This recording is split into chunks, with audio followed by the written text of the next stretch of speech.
In political science, a culture war is a type of conflict between different social groups who struggle to politically impose their own values and ideologies, beliefs, virtues, practices, upon others.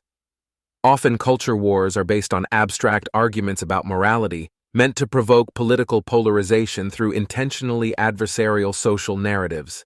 Indeed, morality is synonymous with Judaism, see the 613 Commandments, and thus the Jewish culture war, both inside the State of Israel and across the diaspora, portrays the gaps between morality and reality. In modern times, non-religious Jews usually adopt an idealist universalist approach to be their moral compass as citizens of relatively liberal societies. Jews and Judaism became westernized in much of the diaspora, and non-religious Jews who seek to remain ethno-religiously unique have to go out of their way to ensure that their duality of particularism and universalism does not warrant charges of dual loyalty. Once upon a time, the Western political left sympathized with Zionism, but that changed substantially after the 1967 Six-Day War and Israel's subsequent takeover of the West Bank from Jordan and Gaza from Egypt. Around this time, the Palestinian cause started becoming a mascot for left-leaning Western Jews. In some people's eyes, Israel was an incarnation of American imperial power, or for one time colonial struggles, especially for those who lack the historical knowledge, or are in denial, that Zionism is the single greatest decolonization project on planet Earth. Nowadays, and especially in the wake of October 7, 2023, Israel's mainstream morality emanates from realpolitik, a system of politics and principles based on practical rather than moral or ideological considerations. It is easy for Westerners living far, far away from the Middle East to point out all the ways that Israel, in theory, should do X or shouldn't do Y. And then there's the reality of inhabiting a tiny sliver of land in a volatile, historically anti-Jewish region, not to mention one of the only places in the Middle East without the world's most in-demand resource, oil. And by oil, I mean leverage. Many have wondered whether the universal morality cultivated by left-leaning Western Jews can be reconciled with the conventional Zionist morality of realpolitik. But even Zionism has evolved since the Jews earned statehood in 1948, from predominantly socialist, non-religious ideals to the now more traditional Jewish character of the state, thanks to significant demographic transformations and a stubbornly hanging cloud of war. Today, the Jewish state features a healthy majority of citizens who are of Mizrahi or Sephardic descent. And these types of Jews typically regard themselves as more right-leaning Jewish Israelis, more traditional and religious. Their counterparts, more left-leaning and usually Ashkenazi Jews, but not always, are likely to consider themselves Israeli Jews, more liberal and secular, similar to many of Israel's founders. More liberal and secular Jews, both in Israel and across the diaspora, think the Israeli-Palestinian conflict is one of Jewish moral failure, even though there has never been a mainstream Zionist doctrine that implicitly or explicitly encourages discrimination or antagonism toward any group of people, the Palestinians notwithstanding. Meanwhile, the Palestinians have reconstructed their narrative many times, including with the help of the Soviets and their communist allies, who in the 1960s encouraged Palestinian leader Yasser Arafat to abandon his public desire to annihilate the Jews in Israel and replace it with liberating the Palestinian people from Israel. It was a far more effective communication strategy, and the first step in reframing the conflict between the Arabs and the Jews from religious jihad to secular nationalism in a quest for political self-determination, a posture far less offensive to the West, especially in the wake of overwhelming guilt following the Holocaust. Many liberal and secular Jews gobbled up this nonsense, regardless of the actual history, and in true self-defeating fashion, began championing the Palestinian cause as one of liberation and human rights, two grievances that are hard to counter, whereby Israel is the oppressor, the colonizer, the ethnic cleanser, the human rights abuser, the violent settler. The on-the-ground reality suggests otherwise. Yes, the Palestinians deserve human rights just like everyone else in the world. They might even qualify for their own demilitarized, non-terrorist state alongside the Jewish one if they can get their act together. But for now, the Palestinian cause is inherently more aligned with ethno-religious revenge and retribution. Hence why many Palestinians actually support Hamas's massacre on October 7th, according to a variety of polls. Until the Palestinians are able to fully accomplish said revenge and retribution by eradicating Israel and establishing a Palestinian state in its place, they have strategically rigged the rules of the game to secure forever refugee status, thus positioning themselves to be recused from even the slightest semblance of responsibility and accountability in the Israeli-Palestinian saga.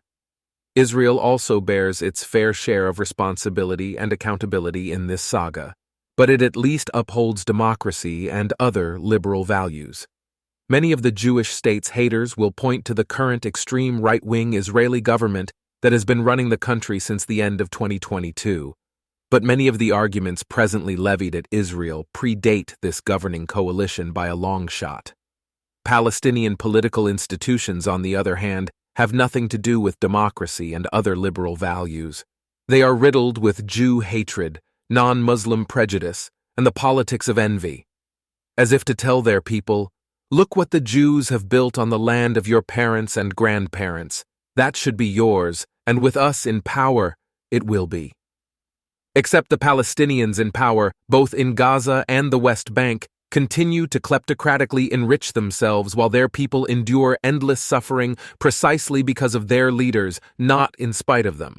There is no greater oppressor and human rights abuser of the Palestinians than Palestinian leadership, dating back to the 1960s, when Yasser Arafat assumed chairmanship of the Palestine Liberation Organization.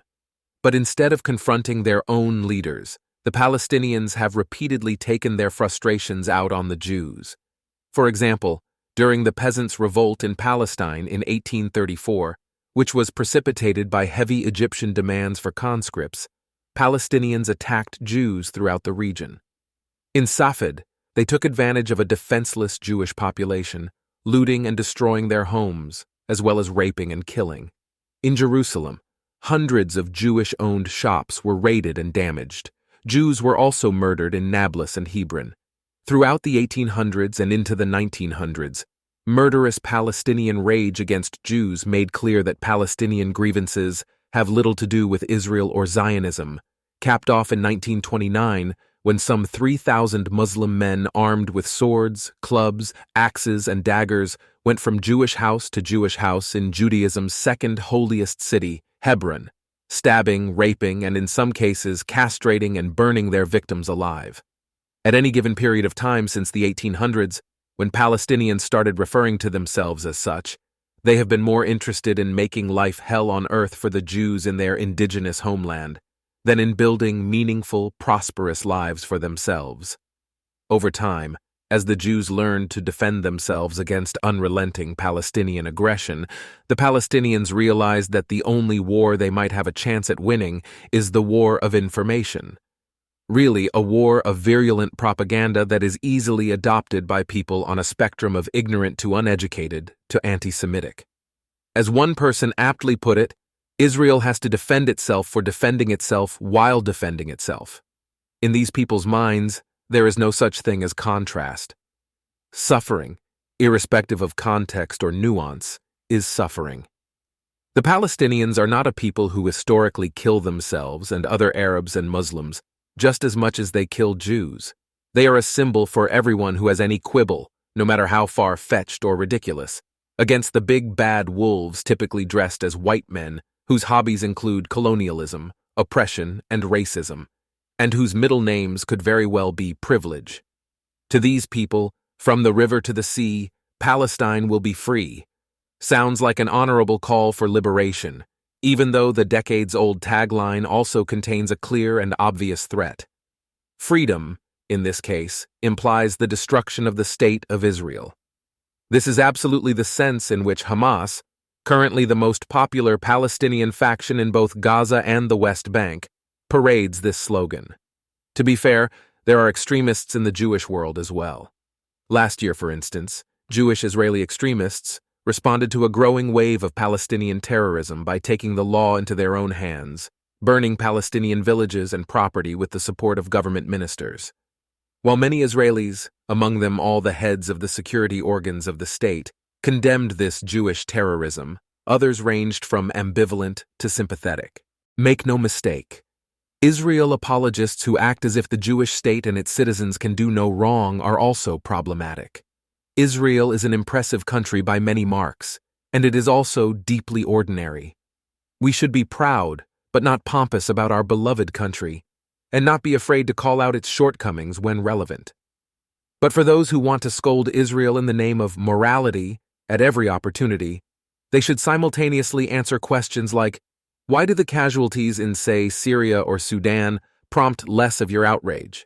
How do you explain the phenomenon that female-minded organizations like UN Women and others, which have promoted women's rights ad nauseum, did virtually nothing following the Palestinians' sexual exploits on October 7th? And whom among you has actually lived in the Middle East, where Western ideals are regularly mocked and threatened, and where Israel is the closest thing to the liberal values you so dearly uphold? You see, the culture war tearing the Jewish world apart is not one of values, or even one of morality. It is one of reality versus conjecture. Reality suggests that history and context clearly show Israel's attempt at morality, while surely imperfect, is actually quite impressive on the whole. Conjecture is nothing more than feel-good fantasies and fetishes that dangerously distort the dictum, "I think therefore I am," into, "I feel therefore it is." Seeing the world in black and white terms can be comforting, of course. It turns complicated issues into fairy tales of good versus evil, while offering a trophy of virtue for those who pick the right side, the so-called moral high ground. This is part of the age of polarization's appeal. In this schema, the powerless can do no wrong, least of all to the powerful, and no group can be both. In particular, because the poor Palestinians are cast as powerless, and Israel as powerful, it follows that Israelis cannot qualify as victims. Never mind the exile of Mizrahi Jews from Arab countries to Israel between the 1940s and 1970s. The Holocaust? That's ancient history by now. Now, it is all about the Palestinians who represent the most important link in the chain of quasi-liberation movements, as communist insurgencies claimed to be during the Cold War. I guess some people forgot that the Soviet Union fell, Marxism failed along with its cousins, and still, those who supposedly defend the values of the West are co-opted by a vision of a world that inevitably leads to poverty. Liberalism is meant to promote individual rights, civil liberties, democracy, and free enterprise. In recent decades, the main leaders of the Western world have abandoned the model of freedom for different versions of collectivism, a socio-political philosophy that is tailor-made for the posturing and character limits of social media posts, but prohibits the balance and nuanced judgments that intractable real-world hostilities demand. If the issue is simply morality, for many liberals the remedy is blunt and drastic. The folks that many liberal Jews are marching with in Western capitals, or otherwise complicitly supporting, do not advocate for the two-state solution, as was suggested by the United Nations back in 1947, a full year before the Jews declared their independence in their indigenous homeland. Instead, these pro-Palestinian folks have made it loud and clear. They desire a Palestine that stretches from the river to the sea, even if they cannot name the river and the sea in question. In this way, the Palestinian brand of anti-imperialism is astonishingly imperialistic, and morality is just a tonic to make the hypocrisy go down easier.